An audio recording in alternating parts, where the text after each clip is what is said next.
You are my love, you are my God. Hacete de Cristo 95.3 FM tiene el agrado en presentar al Ministerio Casa de Oración al predicador y pastor, el señor Chuy Olivares. Ok. Bueno, vamos a continuar con la clase de hermenéutica. Vamos a ver otra figura retórica que se llama antítesis. Antítesis. Esta es una figura que consiste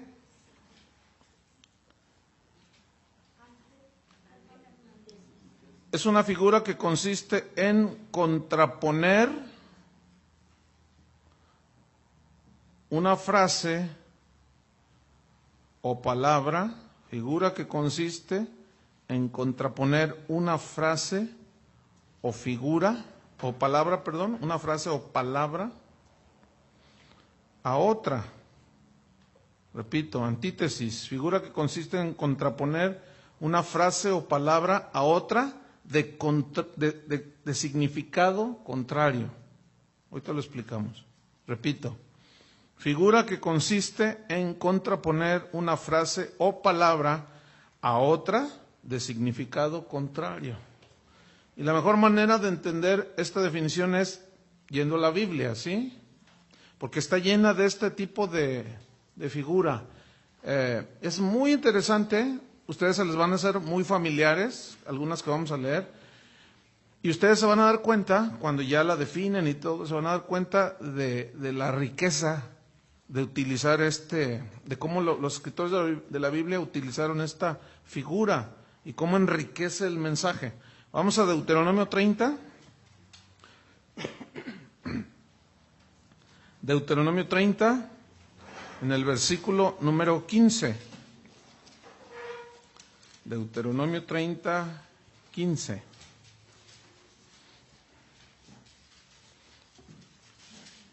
Fíjate, se contrapone una frase o palabra de significado contrario.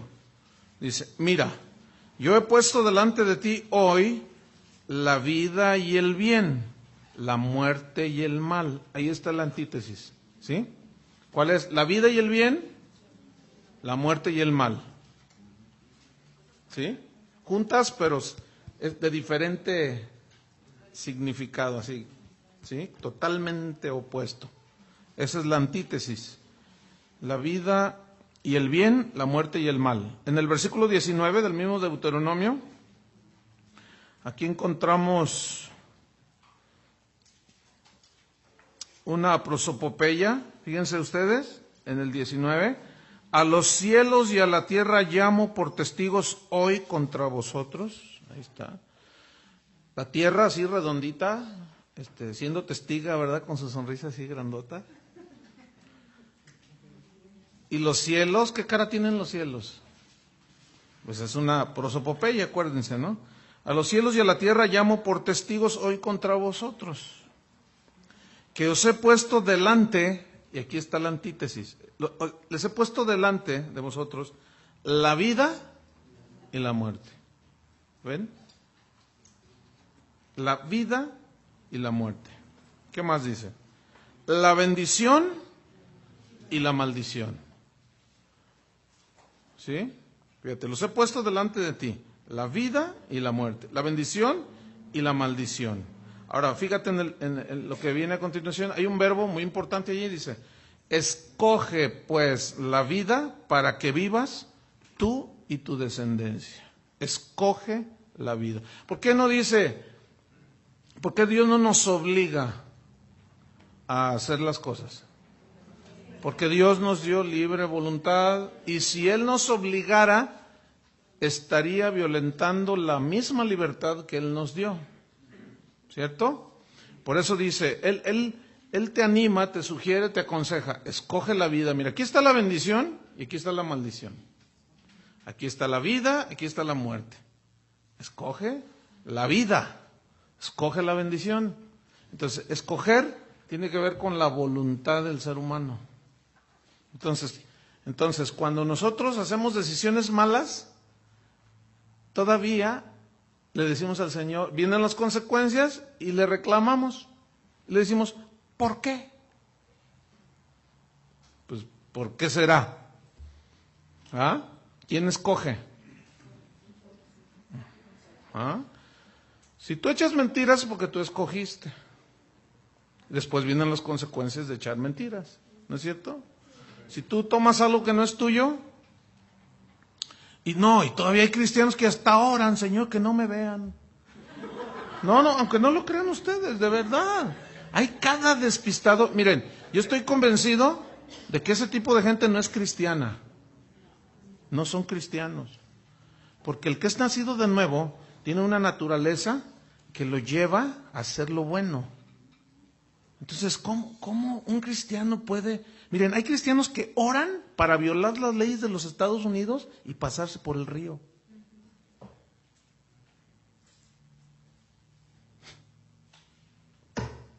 Es más, hay pastor que dice, sí, vamos a orar. Cada vez que alguien me dice que se va a ir a Estados Unidos, le digo, ¿te vas a pasar por el río? ¿Te vas a pasar? Pues sí, hermano, ¿ya tienes un coyote? Y yo le sigo a ver hasta dónde llega. ¿Y tienes un coyote? Sí, y me $2,000, no oro por ti. ¿Qué? Y se sacan de onda bien feo. ¿Cómo quieres? O sea, es inconcebible. ¿Cómo quieres que ore por ti? Que Dios te bendiga si vas violando las leyes. No, pero es que Dios me dijo que me fuera. Ay, bueno, Dios me dijo que me pasara el alto. Es lo mismo. ¿Ah? No, pues Dios me dijo que le echara el carro a ese policía encima. No, pues no, hermanos. Entonces, uno les explica y si no entienden, para mí es claro, tú no tienes a Cristo en tu corazón. Tú no eres cristiano. ¿Se acuerdan de la parábola de la cizaña y el trigo que crecen juntos? ¿Sí? Ahí están. Y el trigo se dobla por el fruto, ¿se acuerdan? Y la cizaña no. Entonces, por sus frutos los conocerán. Es muy fácil, fíjense, a la vez es muy fácil. Entonces, estaba leyendo en la mañana un pasaje de Ezequiel donde dice, enséñale a mi pueblo a distinguir entre lo bueno y lo malo, lo justo y lo injusto, lo santo y lo profano, que sepan distinguir. Entonces, cuando tú estás con una persona y estás duro, y o sea, no, pero ¿qué tiene que le dé mordida a la gente de tránsito? Me sale más barato. ¿Que no entiendes que estás corrompiendo? Pero no, es que es bendición, hermano, porque pagar la multa son 500 pesos y si le doy 100 me ahorro varios cientos de pesos. Hermano, pero qué, ay, hermano, no, pues para mí, tú dices, no, ese no es cristiano. Es así casi seguro, ¿no? Porque la naturaleza del que es nacido de nuevo, ese cuando falla, el Espíritu Santo, cuando lo hacen en ignorancia, el Espíritu Santo le remueve ahí la conciencia y el corazón, ¿no es cierto? Entonces fíjate, la antítesis ayuda a hacer las cosas radicales, el bien y el mal, ¿sí? La bendición y la maldición. Ahora, ¿quién escoge? Nosotros. ¿Yo escojo la bendición o yo escojo la maldición? ¿Sí? ¿Yo escojo el bien o escojo el mal? Vamos a otra antítesis. Mateo 7:13. Estas son de las más familiares. Mateo 7, versículo 13. Noten ustedes. Dice, entrad por la puerta estrecha. Fíjense, aquí está una frase, puerta estrecha. Porque ancha es la puerta, fíjense. Y espacioso el camino que lleva a la perdición. ¿Notan la antítesis? ¿Sí? Puerta estrecha, puerta ancha. Muchos son los que entran por esa puerta ancha. O sea, fíjense qué cosas, ¿eh? Son más los que van y entran por esa puerta que por la puerta angosta. Ahora, esta antítesis es impresionante. Nosotros lo leemos así ya como muy normal, ¿no? La puerta es... Pero si profundizamos, el Señor dice, es que nada más hay dos caminos. Uno es el camino que lleva al Padre. ¿Quién es? Es Jesús. Si tú de verdad quieres caminar bien con Dios, déjame decirte una cosa. Mientras más pasa el tiempo, tu camino ancho se va haciendo más angosto. Cada día más angosto, más angosto. ¿Por qué? Porque sigues conociendo más a Dios, porque Dios exige más de ti, porque Dios pide más de ti, que tú mengues y Él crezca. Entonces tu camino se va haciendo más y más angosto. Pero ese es el camino que lleva a la vida. Eso es paradójica, lo vamos a ver más adelante. Eso es una paradoja. Justamente ese es el camino, el que nos lleva a la vida. Y luego dice, muchos entran por esa puerta, versículo 14, porque estrecha es la puerta, ahí está otra vez, y angosto el camino que lleva a la vida, y pocos son los que la hallan. Yo quiero que ustedes reflexionen en eso, Muchos son los que caminan el camino ancho, y dentro de las iglesias, y pocos son los que realmente dicen, bueno, yo quiero vivir una vida de rectitud, una vida de santidad, una vida de integridad, y pocos son. Yo espero que seas de esa manada pequeña y no del montón. Sí, porque uno de los errores más comunes en las iglesias es que si ven las ovejas que otro hermano hace algo, o el líder o el pastor hace algo malo, dicen, sí se vale. En lugar de decir, oye, no, dicen, sí se vale. Fíjense qué manera tan más liviana de razonar las cosas. Tú no esperes que el otro sea buen cristiano para entonces tú ser buen cristiano. Tú sé buen cristiano. Porque si estás esperando a que el otro sea buen cristiano y camine el camino ancho, el camino angosto, perdón, en este caso, hasta que lo haga, entonces yo lo voy a hacer. No, está mal definido. Es un pensamiento falto de mucha sabiduría. O sea, que si el otro se va al infierno, tú también. Pues sí, dicen los hermanos. Amén, dicen otros. Entonces, no, hermanos. No. No, ¿a poco porque el otro, porque aquel pastor hace sus rollos, y yo le digo, sí se vale? Porque es un pastor que tiene 50 años en el evangelio y hace algo, una trampa o algo chueco, y yo lo veo y digo, sí se vale, pues sí él lo hace. Y como no cayó fulminado en ese momento, ese es el peligro también. Como no caemos fulminados en el momento en que hacemos nuestros rollos, decimos, todo está bien. Entonces, esta antítesis es contundente acerca del camino. El que quiera vivir piadosamente en Cristo, sufrirá persecución. No es fácil. Entonces, mira, todos esos predicadores que te dicen que Dios te quiere hacer rico, que ya no tienes que sufrir, no saben ni lo que dicen. Son falsos profetas que engañan al pueblo, porque los conflictos siempre van a venir, ¿no es cierto? Y cuando la gente que le enseñan eso, que no se debe de enfermar, que debe ser rico, y cuando le viene todo aquello que está escrito, vienen ríos, dan con ímpetu y llegan los huracanes y llega Vilma, ¿o cómo se llamaba? Katrina. Y les da duro, entonces se turban. Y contra el primero que la agarran es contra Dios, fíjense. Y dicen, Dios no cumplió su palabra, y se meten con Dios. Y nunca pensaron en el falso maestro que les está enseñando mal. O un maestro que no necesariamente es falso profeta, pero que no conoce las escrituras. Entonces, vamos a otro muy interesante. En el versículo 15, inmediato, 15 al 18, allí hay otra antítesis. Guardaos, fíjense, hay una ligación. Acuérdense que estos pasajes son corridos, ¿sí? Son continuos. Nada más que las Biblias, al ponerle versículos, pues los cuadraron un poco y les pusieron títulos, subtítulos ahí, pero originalmente no forman parte de las Escrituras. Entonces, miren, puerta estrecha, camino angosto, pocos caminan por ahí, pocos hallan. ¿Por qué?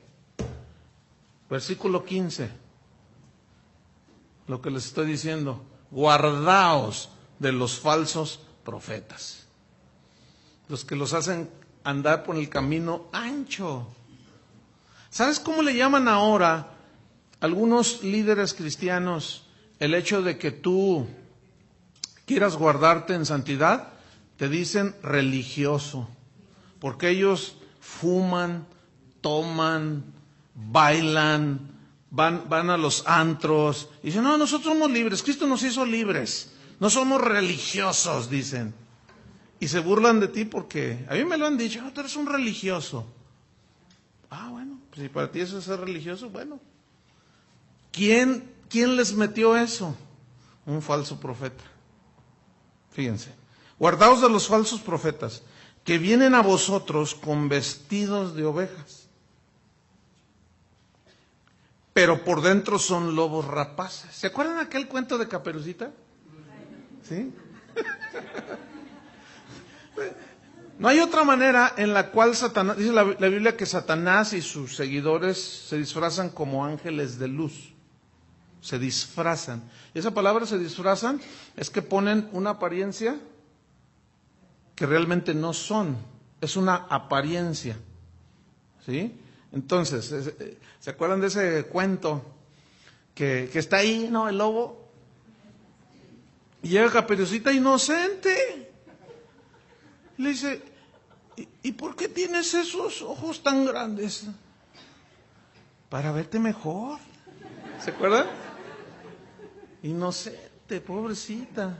Ese tiene una moraleja bien interesante.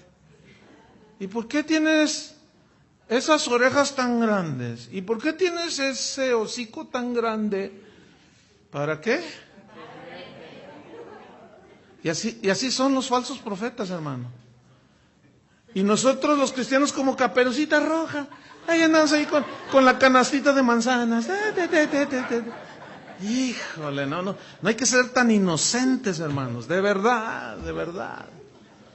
Yo les he comentado que hay gente, hay pastores que me han maltratado por lo que yo estoy enseñando, hágame favor.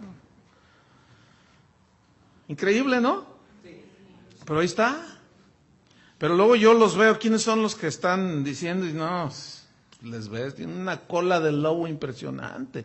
Pues claro, los estamos desenmascarando y pues no les gusta, ¿verdad? Entonces dice, pero por dentro son lobos rapaces. Versículo 16, fíjate. Por sus frutos los conoceréis. Y luego viene la antítesis. ¿Acaso se recogen uvas de los espinos o higos de los abrojos? Pues no, ¿verdad? O sea, es algo imposible, es lo que yo les estaba diciendo hace un rato, ¿no? Cuando alguien nomás no le entra y no da fruto, ese no es cristiano, o sea, de plano. Porque una cosa es ser un cristiano que falla, pero se arrepiente. Pero ya quien deliberadamente hace las cosas y a sabiendas, es aguas. Versículo 17. Así, todo buen árbol da buenos frutos, pero el árbol malo da frutos malos. Fíjense, árbol bueno, árbol malo. Sí, frutos buenos, frutos malos. Es que es simple, hermanos. Fíjense. Fíjense cómo esta figura retórica, en este caso, nos ayuda a comprender, porque contrapone una palabra con otra, de diferente significado. Entonces, mira, si entre la congregación a la iglesia que tú vas, ves a una persona que siempre está con sus rollos, siempre está criticando, siempre está amargado, siempre está diciendo, nunca está contento, siempre está... Entonces, oye los mensajes y tú le dices, ya ves, oye lo que Dios está diciendo. No, pero ¿qué quieres? Aguas con eso. Porque pasa el tiempo y sus frutos nada, y nada. Entonces, ¿cómo va a dar higos si no es higuera? Es imposible. ¿Cómo va a dar frutos de un hijo de Dios si no tiene la naturaleza de Dios? Díganles que estoy predicando. ¿O fue un fondito así celestial? Fíjate el versículo 18. No puede, digan todos, no puede. No puede el buen árbol. No puede, es imposible. ¿Escucharon eso, hermanos? No puede el buen árbol dar malos frutos. No puede. Imposible. Ni el árbol malo no puede, ¿qué? Dar frutos buenos. No puede. Por más que tú te pares enfrente de un naranjo y por fe va a dar mandarinas. No, nunca. Entonces tú tienes que analizar si tienes a Cristo, si estás en la fe. Tú tienes que probarte a ti mismo si estás en la fe. Porque hoy más que nunca la iglesia cristiana está infiltrada, hermanos. ¿Sabían que los dueños de las editoriales de más grandes, como Betania, Caribe, sabían ustedes que los dueños no son cristianos? Así como dije. No son cristianos. Los del mundo han comprado las editoriales. Miren, hay muchas editoriales que empezaron como un ministerio. Es como si nosotros empezamos una editorial y decimos, vamos a editar libros para bendecir al pueblo. Entonces, y empieza a crecer, empieza a crecer, y empieza a crecer, y empieza a crecer, y se empiezan a vender millones de libros. Son millones de dólares, hermano. Entonces la empresa vale 10 millones de dólares, pero como los del mundo nos ven que somos como si fuéramos un montón de tontos que no sabemos hacer mercadeo, ¿verdad? Y ahí están los que iniciaron la editorial, y luego llegan unos paganos que ya pusieron sus ojos dentro de la iglesia y nos ven como mercado y dicen, te damos 50 millones de dólares por tu editorial. Y el otro hermanito dice, ¡ay, es que bendición! Vale 10 y me dan 50. Lo que pasa es que aquí le va a sacar otros 100 millones de dólares. Y la prueba de lo que estoy diciendo es la inundación de libros de escritores que ni cristianos son. Dicen cada cosa, hermanos, los libros, pues tengan mucho cuidado. Jesús dijo que engañarán estos falsos profetas, si fuese posible, ¿a quiénes? ¿Engañarán a quiénes? A los que han nacido de nuevo. ¿Pero por qué los engañarán? Por la ignorancia que hay de ¿qué? De las Escrituras. Porque dice que vendrán con palabras fingidas y engañarán, de ser posible, a los escogidos. Así es que no te digan, que no te cuenten que la luna es de queso. ¿Se acuerdan de ese proverbio? Ahorita vamos a ver los proverbios. Entonces dice, versículo 19, todo árbol que no da buen fruto es cortado y echado en el fuego. Así que por sus frutos los conoceréis. Hermanos, pero miren, nunca me cansaré. En lo que ustedes van a estudiar 2 años, siempre les voy a repetir lo mismo. Siempre. Porque algunos de ustedes son más buenos que Dios. Ay, ustedes son bien buenísima onda ustedes. Algunos son tan bondadosos y misericordiosos que casi me dan ganas de adorarlos a ustedes. Porque son tan buenos con Dios. O sea, ven al falso profeta, ven al hombre no nacido de nuevo, ven a la mujer carnal que lo único que hace es destruir. Se le disciplina, se le pone un alto y ¡ay, les falta amor! ¿Por qué hicieron esto? Y ¡ay, caperucita! ¡Ay, caperuza! Aquí dice claramente, por sus frutos. ¿Qué? Por sus frutos. ¿Alguien no entiende eso? Y si quieren el próximo clase con su concordancia, nos metemos para que vean qué más dice, qué más significan todas esas cosas. ¿A qué se refieren los frutos? A los hechos, ¿sí? A lo que hacen, a lo que dicen, cómo viven. Entonces, si ni viendo ves, pues ya no se puede. Se me hace que ni nacido de nuevo eres. Porque si no hay discernimiento, si no hay entendimiento, ¿ven? No sé cuántos vinieron hace 2 jueves que oramos, el Señor movió así, oramos por los enfermos y ministramos al pueblo. Y cuando empezamos a orar, yo di una instrucción y dije, en esta ocasión no quiero que nadie ore ni venga a imponer manos, solo los pastores. No, andan 3 señoras, de esas que dice la Biblia, todas ahí haciendo un lío. Ay, que por qué, que no sé qué. Digo, ¿quién? Digo, tú dices. Y yo les dije, ahorita les voy a decir por qué. Porque dice la Biblia, ¿está alguno enfermo? Llame al montón de hermanos en la iglesia y únjanlo con aceite en el nombre del Señor. Y la oración, ¿así dice? No. Los ancianos, los pastores. Entonces yo di esa instrucción y 3 señoras estaban, hable y dice cosas. Y todavía se terminó la reunión. Y nada más que uno de los sugieres, de esos que están como hacha filosa, las oyó, iba caminando atrás de ellas.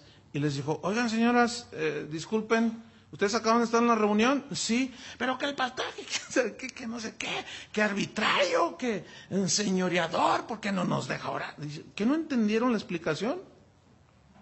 Y les volvió a explicar. No, pero nosotros también. ¿Pero qué? Digo, ¿ven? Entonces tenemos que, como dice la palabra de Dios, recibir, como dijo Pablo, reciban la palabra con mansedumbre. Porque eso sí, hermanos, yo les voy a decir una cosa, engañarlos deliberadamente jamás. Además, pues es bien obvio. Entonces, bueno, vamos a otra antítesis. Vamos en el mismo capítulo 7, pero en el versículo 24.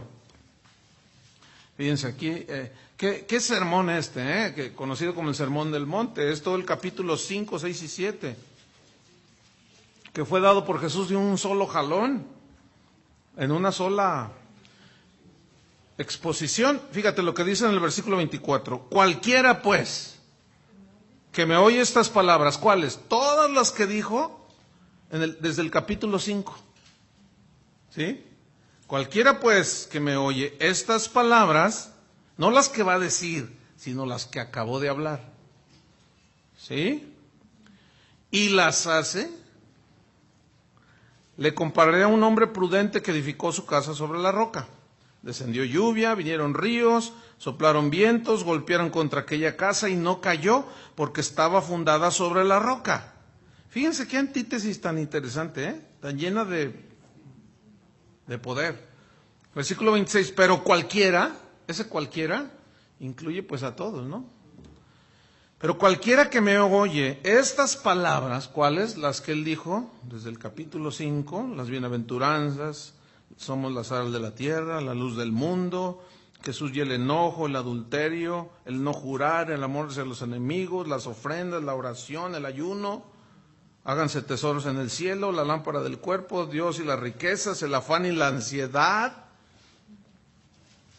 el juzgar a los demás, teniendo una viga aquí, queriéndole quitar allá la paja del ojo ajeno, la puerta estrecha, la regla de oro, y me estoy guiando por los encabezados. Los frutos, por los frutos los conoceremos. Y luego, fíjense cómo cierra el sermón. Híjole, si yo predicara así, sería el hombre más feliz del mundo y ustedes las personas más enseñadas. Porque en 5 minutos, Jesús nomás tomaba 5 minutos. ¿Por qué esto no toma más de 5 o 10 minutos? Y uno horas y horas tratando de... Y ustedes también horas y horas para que les expliquen.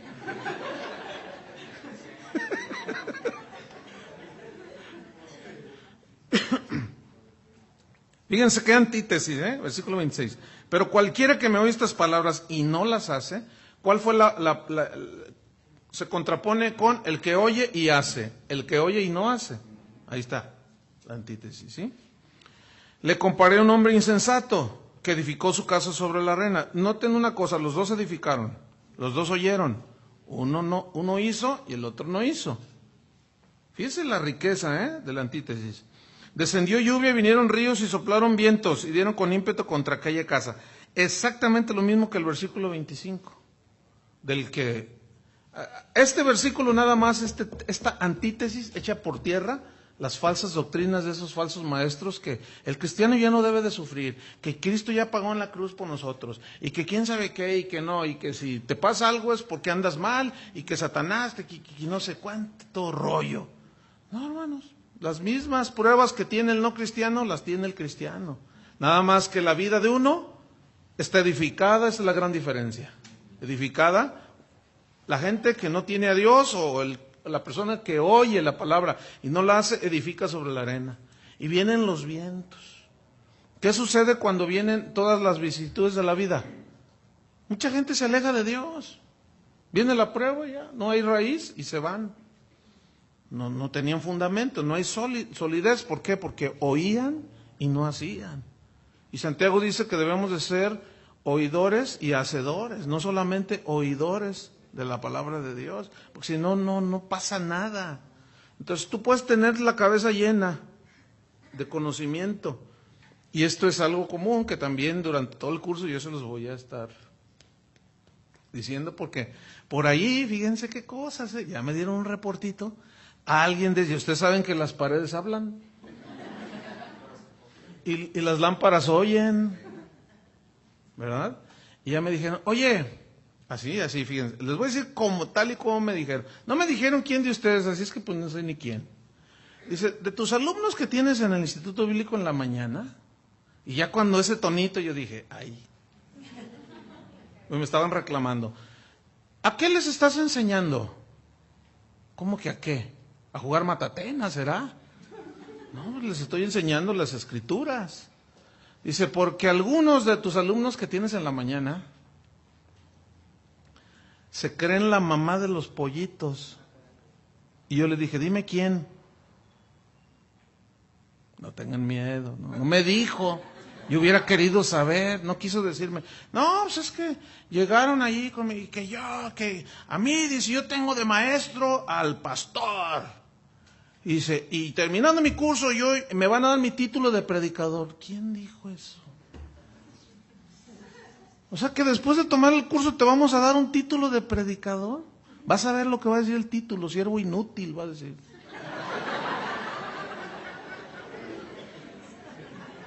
Eso es a lo que más podemos aspirar según Jesús, ¿no?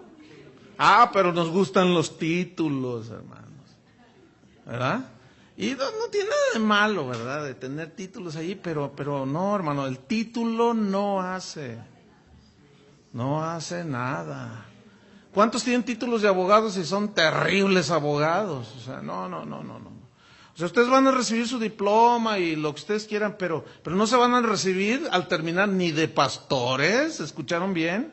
Ni de predicadores, no, hermano. Ese es el llamado de Dios y el don de Dios y eso, pero no vayan a y ya empezaron algunos. Pero miren, no le pude sacar a esta persona a quién. A ver, mírenme todos acá de ahorita voy a prender el discernidor para ver quién anda con su apenas llevan 2 trimestres y digo, hermanos, ¿qué será cuando terminen? Digo, más cuidado con eso, hermanos, ¿sale? Así es que nada de que no es así. Estamos estudiando las Escrituras para no ser ignorantes de las mismas y para que si Dios nos pusiera a enseñar y nos diera un ministerio, en trazar bien la palabra de Dios. Ese es el propósito. Entonces, descendió lluvia, dieron con ímpetu contra aquella casa y cayó y grande fue su ruina. Fíjense, una permaneció y otra cayó. Pero ¿cuál es la antítesis? Oyó e hizo. Oyó y no hizo. Hacer y no hacer. Ahí está la antítesis. ¿Sí? Y esta figura te la vas a encontrar mucho en las Escrituras. ¿Sí? Versículo 28. Y cuando terminó Jesús estas palabras, la gente se admiraba de su doctrina. Pues sí, enseñaba con con mucha sabiduría, porque les enseñaba como quien tiene autoridad y no como los escribas. Esa fue la antítesis. Vamos a otra figura. Se llama clímax. Escriban, clímax, con X al final, Figura que consiste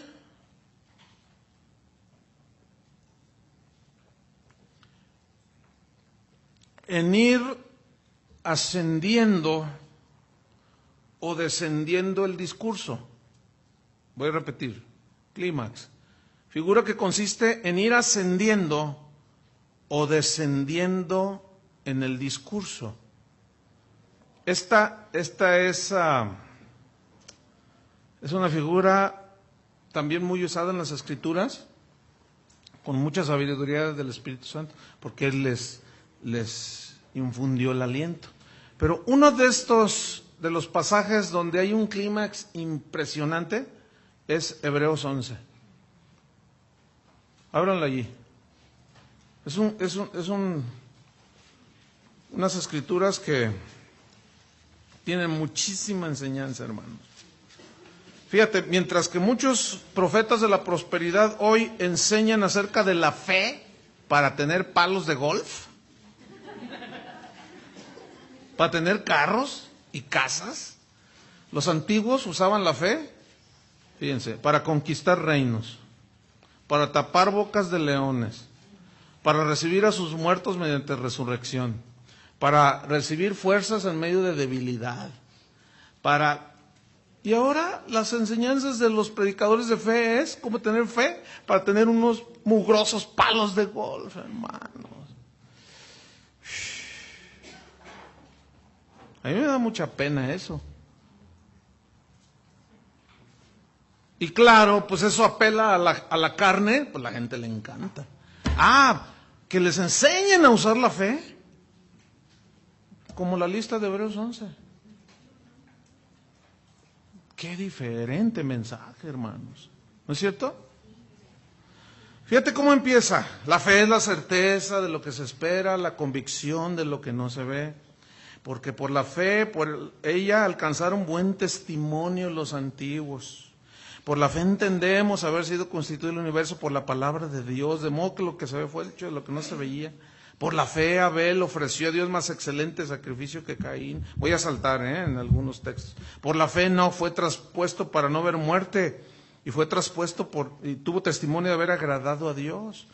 Pero sin fe es imposible agradar a Dios. Por la fe Noé hizo 2 palos de golf, y como remos del arca. ¿Verdad? Cuando fue advertido, Noé, cuando fue advertido, con temor preparó el arca. ¿Por qué no hizo un ferrocarril? ¿Cuál era el problema de esa situación? Agua, juicio por medio de agua, y no había otro utensilio, otro artefacto que lo salvara, arca. Y justamente eso fue lo que Dios le dijo que hiciera. Hazte un arca. Preparó con temor. Nosotros debemos de prepararnos, hermanos. ¿Sí? Y estar atentos. Esta lista de Hebreos 11, hermanos, yo tengo un montón de mensajes de este capítulo. Es enriquecedor. Entonces, fíjense cómo va subiendo. Noé, Abraham, versículo 8, siendo llamado, obedeció y salió sin saber a dónde iba. ¡Wow! Y tú estás leyendo y dices, ¡wow, qué tremendo! Por la fe habitó como extranjero en la tierra prometida. Sara, en el versículo 11, recibió fuerza para concebir. Cuando era estéril. En el versículo 17, por la fe Abraham, cuando fue probado, ofreció a Isaac, pensando que Dios es poderoso para levantar a uno entre los muertos, de donde en sentido figurado también lo volvió a recibir. Entonces, fíjate, a ver si sienten ustedes el clímax, ¿sí? Fíjense. Por la fe bendijo Isaac a Jacob, y eso respecto a las cosas venideras. Por la fe Jacob al morir bendijo cada uno de los hijos de José, y adoró. Por la fe José al morir mencionó, saquen mis huesos. Por la fe Moisés cuando nació fue escondido por sus padres. Por la fe Moisés, hecho ya grande, rehusó llamarse hijo de la hija del faraón, escogiendo antes ser maltratado con el pueblo de Dios que gozar de los deleites temporales del pecado. Por la fe dejó a Egipto, por la fe celebró la Pascua, por la fe pasaron el Mar Rojo, por la fe cayeron los muros de Jericó, por la fe Rahab la ramera no pereció porque creyó que Dios la podía aún a ella salvar. Versículo 32, aquí comienza, ¿sí? Fíjense. ¿Y qué más digo? Porque el tiempo me faltaría contando de Gedeón, de Barak, de Sansón, de Jefté, de David, de Samuel y de los profetas que por fe conquistaron reinos, hicieron justicia, alcanzaron promesas, taparon bocas de leones, apagaron fuegos impetuosos, evitaron filo de espadas, sacaron fuerzas de debilidad, se hicieron fuertes en batalla, pusieron en fuga ejércitos extranjeros, las mujeres recibieron sus muertos mediante resurrección, otros, versículo 36, experimentaron vituperios y azotes, fíjense nomás, y además de esto prisiones y cárceles. Te reprendo, Satanás, yo soy libre, hijo de Dios. Casi como que para arrancar este capítulo, ¿no? Qué increíble. Versículo 37, fueron apedreados porque no tenían la revelación que hoy tenemos, dijo uno. Yo lo oí. Es que eran ignorantes y no tenían la revelación que nosotros tenemos hoy. Y por eso permitieron que el diablo se los surtiera. Fíjate nomás. Fueron aserrados, puestos a prueba, muertos a filo de espada, anduvieron de acá para allá, cubiertos de pieles de ovejas, de cabras, pobres, angustiados, maltratados, de los cuales el mundo no era digno, errando por los desiertos, por los montes, por las cuevas, las cavernas de la tierra. Y todos estos, aunque alcanzaron buen testimonio mediante la fe, no recibieron lo prometido, que es Cristo. ¿Cierto? Proveyendo Dios alguna cosa mejor para nosotros, para que no fuesen ellos perfeccionados aparte de nosotros. Capítulo 12. Por tanto, fíjense hermanos, escuchen esto, nosotros también, teniendo en derredor nuestro tan grande nube de testigos, fíjense nomás qué lenguaje usa, Obviamente que ellos están en el cielo, y no nos están viendo de allá, ¿sí? No es literal, es simbólico, ¿cierto? Bueno, pero fíjense la figura que está usando, una metáfora. Dice, teniendo en derredor nuestro tan grande nube de testigos, despojémonos de todo peso y del pecado que nos asedia y corramos con paciencia la carrera que tenemos por delante, puestos los ojos en Jesús, el autor y consumador de la fe, el cual por el gozo puesto delante de él sufrió la cruz, menospreció el oprobio y se sentó a la diestra del trono de Dios. ¿Se fijan cómo empezó? ¿Sí? Fe es la certeza de lo que se... ¿Y cómo va? Pero aquí ya va descendiendo. ¿Se fijan? Pero eso es una figura muy interesante. Entonces, en la homilética, miren, déjenme darles un consejo acerca de la homilética. Yo les voy a decir una cosa. Bueno, lo que voy a decir no es presunción ni nada. Yo saqué 10 en homilética. O sea, yo me sé todo el teje y maneje de lo que es la homilética. Pero tengan mucho cuidado, seguramente mi hermano les habrá dicho esto, ¿no? Que no se cuadren. No se cuadren. Manos. Aleluya. Y o sea, porque hay instrucciones, ¿no? Respecto. Pero déjenme decirles una cosa. De la homilética, tomen lo bueno de cómo preparar mensajes, de cómo armar su bosquejo, ¿sí? Pero la verdad yo rompo con algunas cosas de homilética, deliberadamente. ¿Sí? ¿Por qué? Pues porque no debemos de estar cuadrados. O sea, no, pues imagínense, no, yo bromeo, yo digo, una vez vi una película de Jesús, donde me gustó esa película porque lo presentaron de la forma más natural. Porque siempre nos lo ponen así todo lleno de spray, ¿verdad? Así se le ve la peluca así toda así, bien peinadita. Y caminando así. Y todos, no, y las películas mexicanas, esas ¿cómo se llamaba uno que hizo el Cristo de la montaña? Sí, no, pero hay otro, Enrique Rambal, creo que también, otro también. Casi le dan ganas de suicidarse, man. No. Bueno, y utilicé una hipérbole, ustedes entienden, ¿no? Porque van a decir, no, el pastor, ¿verdad?, está a favor del suicidio. Digo, ay, hermano, digo. Entonces siempre nos han presentado a Jesús así de una manera tan antinatural. ¿Ustedes creen que Jesús así era? La verdad que no.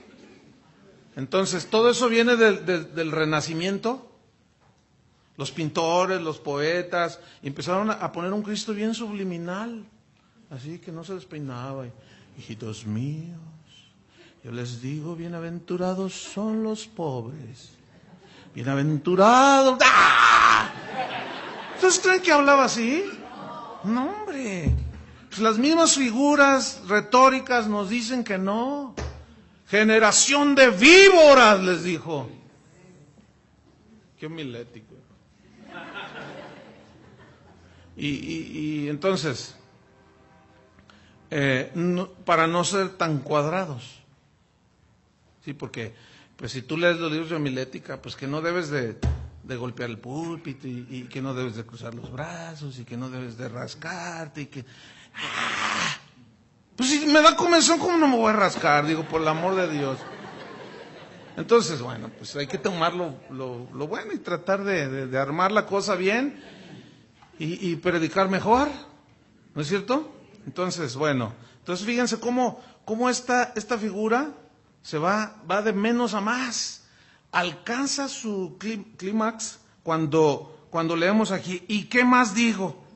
Porque el tiempo me faltaría para contarles de Sansón, de Gedeón, de Jefté, de Barak, de Juan Diego, ay no,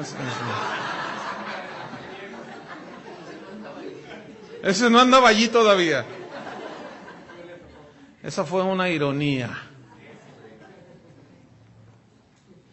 Bueno, otra súper es 1 Corintios 15. 1 Corintios 15, esta habla acerca de la resurrección. 1 Corintios 15. Esta está, híjole, tremendo. Entonces, fíjate,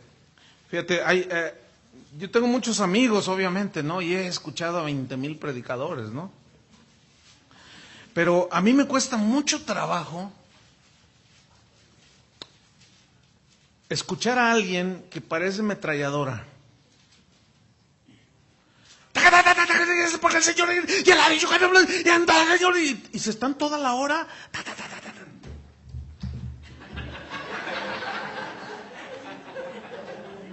No.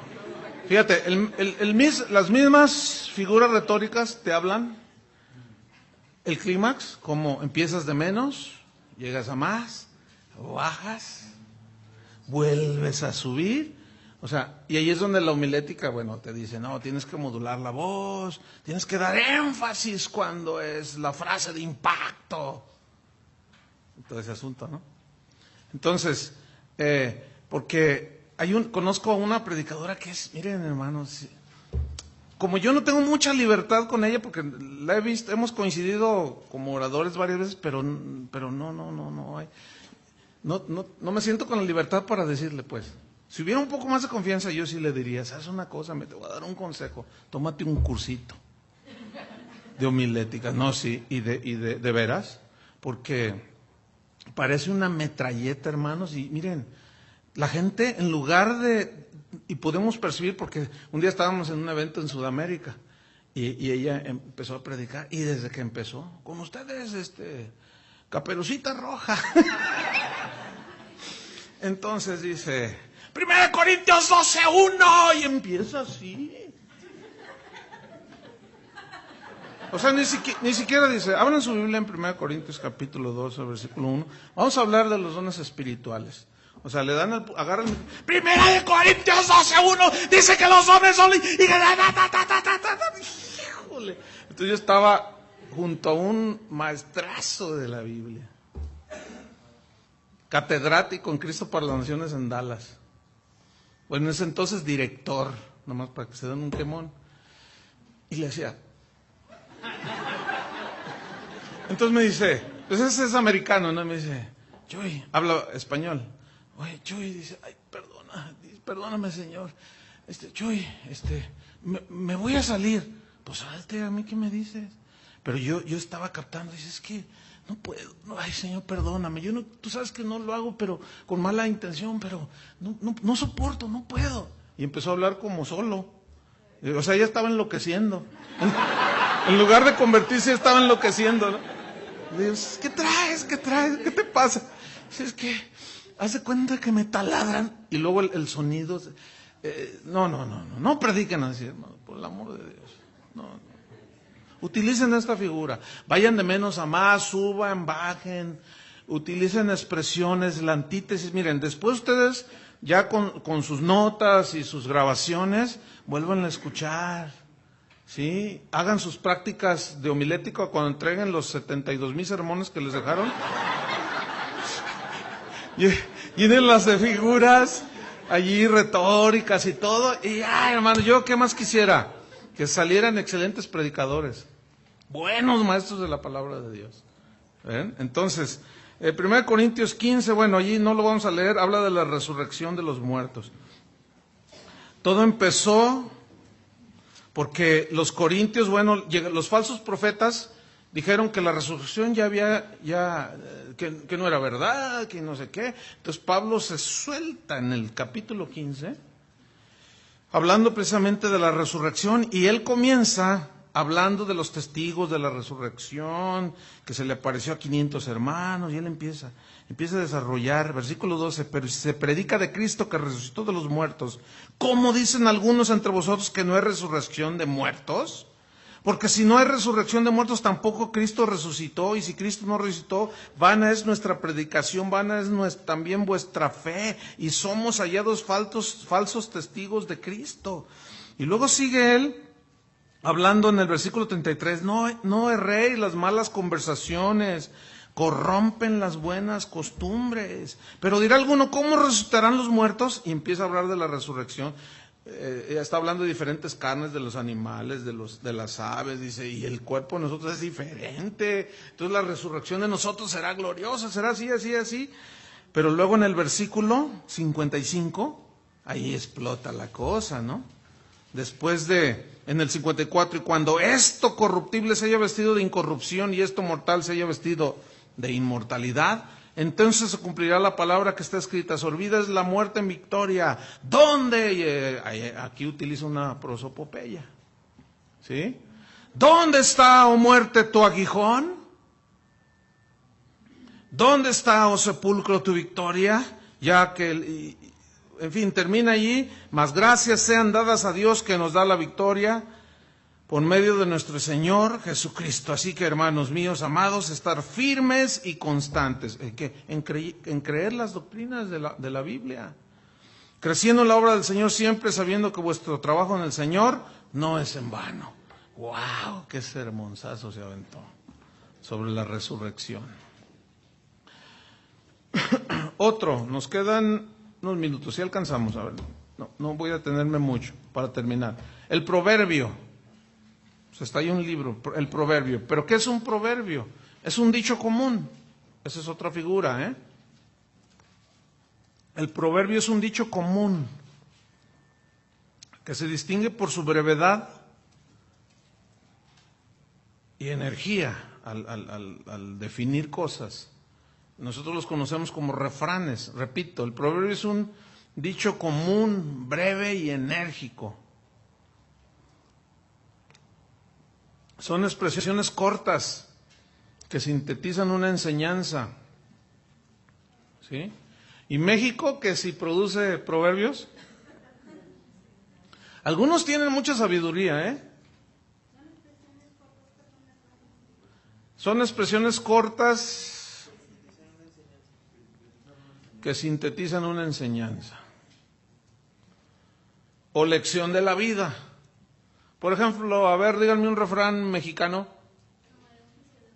Camarón que se duerme se lo lleva la corriente. Camarón que se duerme. Queriendo decir que, a ver, ¿qué lección traen en la vida? Camarón que se duerme.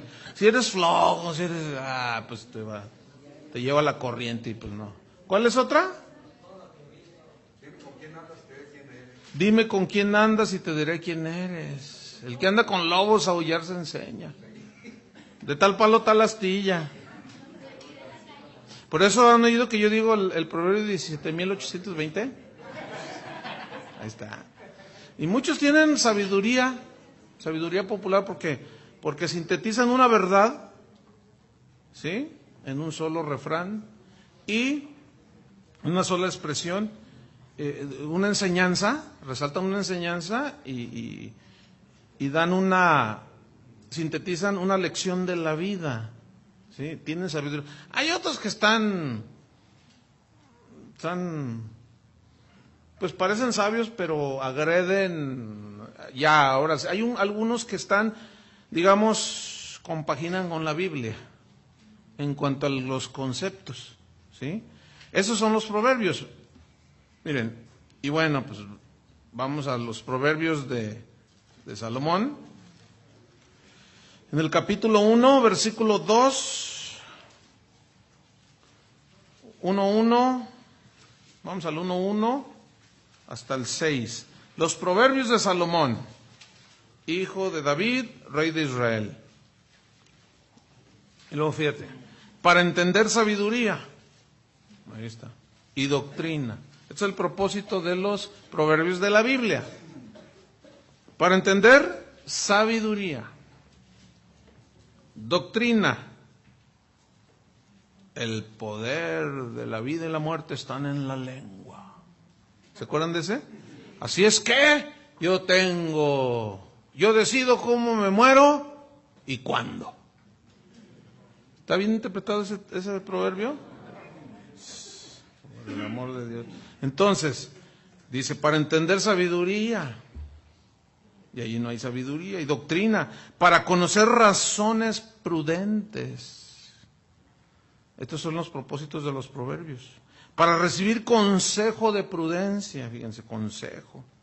Juicio, consejo de prudencia, justicia, de juicio. Aquí juicio es discernimiento, y equidad. Para dar sagacidad a los simples.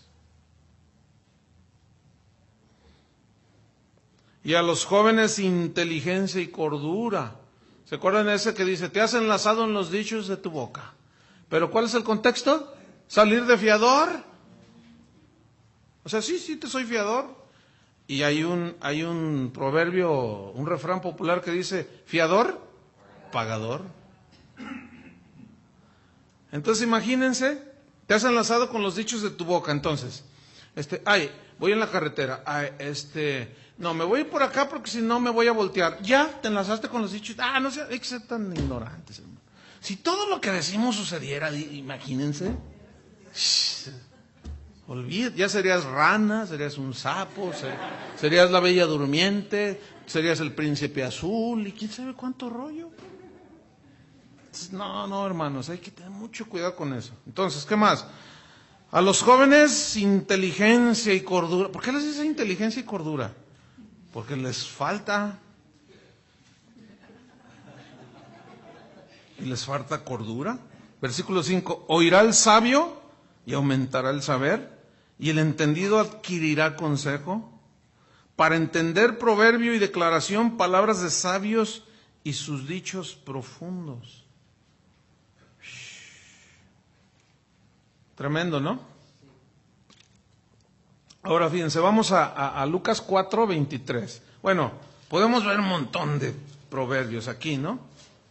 Déjenme darles un asunto así, pónganle, escriban, advertencia. La advertencia es esta: hay que tener cuidado de algunos proverbios, aquí en el libro de Proverbios, hay que tener cuidado en algunos proverbios cuyo significado es oscuro.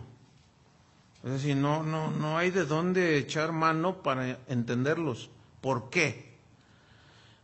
¿Saben por qué? Porque pueden ser costumbres de antaño que ya desaparecieron. Y nosotros las leemos ¿Qué querrá decir? Entonces, si te es oscuro el texto, pues hay otros. ¿Sí? O sea, porque hay unos que sí son difíciles de entender. Pero tienen que ver con costumbres de hace 2000 años o 3000 años, qué sé yo, propias de los judíos. Pero algunos incluso ya han desaparecido. Es como nuestra cultura mexicana, ¿no? Hay costumbres que ya desaparecieron, ¿no es cierto? Es lo mismo. Pero los proverbios quedaron ahí escritos. Entonces hay que tener mucho cuidado con eso y no inventar. ¿Ah? Bueno. Vamos a Lucas 4:23. Vamos rápido. Lucas 4:23. ¿Cuántos minutos me quedan ahí, Ricky? Lucas 4, versículo 23. 19. Él les dijo, o sea Jesús, sin duda me diréis este refrán, médico, cúrate a ti mismo. De tantas cosas que hemos oído que se han hecho en Capernaum, haz también aquí en tu tierra. Y añadió, de cierto os digo que ningún profeta es acepto en su propia tierra. Jesús aquí está utilizando dos refranes, fíjense, populares de su tiempo. Médico, cúrate a ti mismo. Nadie es profeta en su tierra. Y bueno, si usaban y él los tomó, los aplicó, ¿sí? Porque efectivamente eso le estaba pasando a él. Marcos 6, versículo 4. Marcos 6, 4, se los leo para irnos rápido. Marcos 6, 4. Mas Jesús decía, no hay profeta sin honra, sino en su propia tierra, y entre sus parientes, y en su casa. Y bueno, pues es la verdad. ¿Cuántos son los en sus casas son el único cristiano? ¿Tú eres el único cristiano? O sea que tu hijo no es cristiano. No, yo dije en su casa, a lo mejor no me definí bien. Tu familia, o sea, tu familia. En tu familia, me refiero, si eres casado, pues tu esposo, tus hijos, que sean el único cristiano. Sí, ok. Bueno, lo típico, digo, para que no se les cierre el mundo, lo típico es que no les crean y creen que están locos, ¿verdad? Porque sí están locos. Como dice Pablo, ¿no? Si estamos locos es para Dios, y si estamos cuerdos es para los hombres. Dice que Dios nos quiso salvar por la locura de la predicación, ¿verdad? Pero ellos no entienden, entonces te van a zumbar. En el caso de mi familia, cuando yo no era cristiano, mi hermana fue la primera. No, mi mamá hasta le pegó. Y yo le ponía unas barridas a mi hermana. Pregúntele. Un día me dice, el Señor quiere que tú seas salvo. ¿De veras? Y me dice, sí. Entonces voy a la cocina y a donde estaba la lavadora y agarré el detergente. Y dije, mira, ya soy salvo. Ah, pobrecita. Bueno, así como bromeo, ahora aquí, nada más imagínense antes que tenía la mente de Tarzán, de un hombre no regenerado, imagínate. Entonces, siempre en el primer convertido, es muy común, casi siempre, la mayoría de las veces, te agarran, nadie es profeta en su tierra. Así es que para que se hagan la idea, para que no digan, ay, ¿qué me está pasando? Nadie es profeta en su tierra. ¿No? Hay una verdad ahí escondida, resalta, hay una enseñanza fuerte ahí de parte de Jesús. ¿Qué más? Segunda de Pedro 2:22. Segunda de Pedro 2:22. Hablando de los que conocen el camino de Dios. Vamos desde el 20. Está hablando de los falsos profetas. Pedro, en 2 de Pedro, capítulo 2, voy a leer desde el 19, dice, les prometen libertad y son ellos mismos esclavos de corrupción porque El que es vencido por alguno es hecho esclavo del que lo venció. Ciertamente, si habiéndose ellos escapado de las contaminaciones del mundo, por el conocimiento del Señor y Salvador Jesucristo, enredándose otra vez en ellas, son vencidos, su postrer estado viene a ser peor que el primero.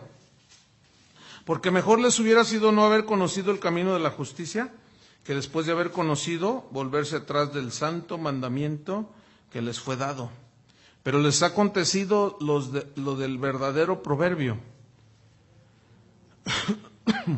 El perro vuelve a su vómito, y es Proverbios 26:11. El perro, lo cita Pedro a Salomón, el perro vuelve a su vómito y la puerca lavada a revolcarse en el cieno. Qué proverbio, ¿no? La puerca lavada a revolcarse. Bueno, y finalmente la paradoja. La paradoja. Escriban. La paradoja. La paradoja es una declaración opuesta a la opinión común. Repito, es una declaración opuesta a la opinión común, que parece absurda. Repito, es una declaración opuesta a la opinión común, que parece absurda y que va en contra del sentido común. Es muy interesante también estas expresiones. Por ejemplo, en Mateo 8:22, está un joven ahí diciéndole, te seguiré a donde tú vayas. Mateo 8:22, el pasaje dice que en el 19 dice que vino en el contexto, que vino un escriba y le dijo, maestro, te seguiré a donde quiera que vayas. Estaba muy emocionado, Jesús lo vio muy emocionado, ¿no? Y para seguir a Dios, hermanos, las emociones no son el mejor consejero, ¿eh? Tiene que ser convicción, fe, y determinación, ¿sí? Entonces lo vio muy emocionado, te seguiré a donde quiera que vayas. Versículo 20, Jesús le dijo, las zorras tienen guaridas y las aves de los cielos nidos, mas el Hijo del Hombre no tiene dónde recostar la cabeza. Hoy puedo dormir en una cama, mañana debajo de un tronco, de un árbol. ¿Todavía quieres seguirme? Y vean lo que le dice en el 21. Otro de sus discípulos le dijo, Señor, estaba escuchando, ¿no? Y le dice, permíteme que primero vaya y entierre a mi padre. ¿Qué significa eso? ¿Que su padre lo estaban velando? No. Esto es lo que se conoce como hebraísmos, o sea, son expresiones propias de los judíos, y esto no denota o no significa que su papá estaba siendo velado por ahí, que estaba muerto. No. Lo que le estaba diciendo Jesús es, ok, ya cuando le dijo, mira, yo a veces no tengo nada, ni dónde recostar la cabeza. Digo, eso es para los que dicen que Jesús hasta era rico. ¿Sabes qué argumento sacan? Que porque los soldados se echaron un volado por su túnica que valía mucho dinero. Eso dicen esa gente, man, que, ay, híjole. Pero bueno, tengo que mencionarlo, no me gusta, pero tengo que mencionarlo. Tengo que sacarlos siempre a colación porque engañan bien horrible, ¿no? Y aquí él dice que no tiene ni dónde recostar su cabeza, y es verdad.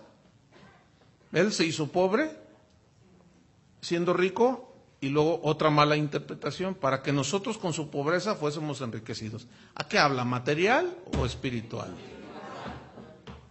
Muy bien, ustedes están con el hacha filosa.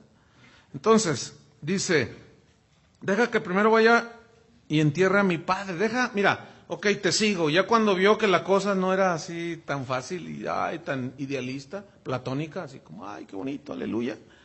Dijo, como que lo pensó y dijo, bueno, yo te voy a seguir, pero voy a mi casa y pues, como diciendo, pues el mandamiento es honrarás a tu padre y a tu madre. Entonces, mira, yo te voy a seguir hasta que se muera mi papá. ¿Qué te parece? Y vean lo que le responde Jesús. Jesús le dijo, sígueme, deja que los muertos entierren a sus muertos. ¿Cómo está eso? Que los muertos entierren a sus muertos. ¿Ah? Los muertos espirituales, obviamente. ¿Sí? Los muertos que no tienen la vida de Dios. Deja que los muertos entierren a sus muertos. Pero vean qué frase, ¿eh? ¿Sí? No sé a cuántos les compartieron, pero yo me acuerdo cuando me empezaban a hablar, decían, no, mira, cuando tú vas en un camión, así, que tomas un camión, y si va lleno, van 40 personas, y si tú eres hijo de Dios, tú vas en medio de 39 muertos. Y yo, pues no entendía, ¿no? Todavía ni me convertía y ya me querían meter a la hermenéutica, ¿viste nomás? ¿Cómo muertos? Pues están vivos. No, sí, y luego ya me explicaban, sí, pero muertos espirituales. Pero si tú tienes a Cristo, vas en medio de los muertos. Es una manera muy simple de compartirme, ¿no? Pero, bueno, Dios usó muchas cosas y heme aquí. Entonces, fíjate, deja que los muertos entierren a sus muertos. Eso es algo paradójico. O sea, ¿cómo un muerto va a enterrar a su muerto? Pues que no está muerto. Entonces, ¿cómo dice la definición? Es una declaración opuesta a la opinión común que parece absurda, que va en contra del sentido común. ¿Cómo los muertos entierran a sus muertos? Pues sí. En Marcos 8:35, refiriéndose a los Marcos 8:35,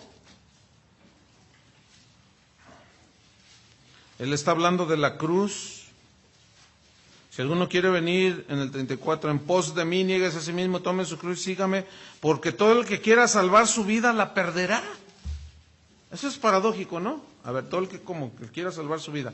Y todo el que pierda su vida por causa de mí y del Evangelio, la salvará. Ahí está una paradoja. El que quiera salvar su vida, la perderá. O sea, salvarse por sus propios medios, ¿sí? La va a perder. Y es verdad. ¿Se fijan? En Mateo 23:24, ahí está una buena paradoja. Mateo 23:24, cuando les tira duro a los fariseos, les dice hipócritas, ciegos, guías, en el 24, guías ciegos que coláis el mosquito y tragáis el camello. Qué frase, ¿no? Coláis el mosquito y tragáis el camello. Sí, ya lo tiene escrito ahí. Nada más anote Mateo 23:24. Coláis el mosquito y tragáis el camello. Pues a ver. Cuelas el mosquito, pero pues el camello no cabe en la coladera. Pues no, pues imagínate. A ver, cuela un camello. ¿Cómo lo vas a colar?